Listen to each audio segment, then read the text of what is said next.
في الحديث القدسي قال الله سبحانه وتعالى: يا ابن آدم جعلتك في بطن أمك وغشيت وجهك بغشاء لئلا تنفر من الرحم، وجعلت وجهك إلى ظهر أمك لئلا تؤذيك رائحة الطعام، وجعلت لك متكئا على يمينك ومتكئا عن شمالك، فأما الذي عن يمينك فالكبد، وأما الذي عن شمالك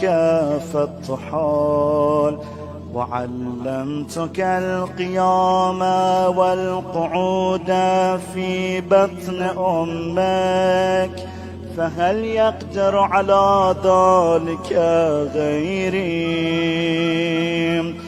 فلما أن تمد مدتك وأوحيت إلى الملك بالأرحام أن يخرجك، فأخرجك على ريشة من جناحه، لا لك سن تقطع ولا يد تبطش ولا قدم تسعى، فأبعث لك عرقين رقيقين في صدر أمك يجريان لبنا خالصا حارا في الشتاء وباردا في الصيف، وألقيت محبتك في قلب أبويك فلا يشبعان حتى تشبع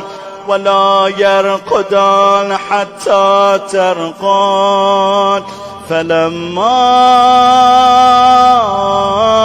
قوي ظهرك واشتد أزرك برزتني بالمعاصي في خلواتك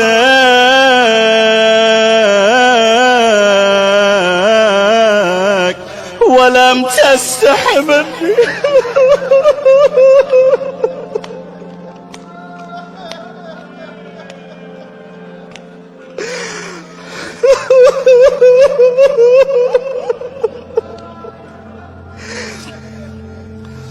ومع هذا إن دعوتني أجبت،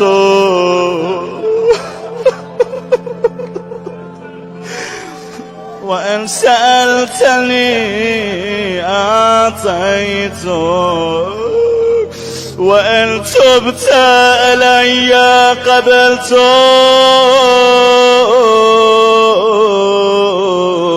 إلهي العاب، إلهي العاب، إلهي العاب.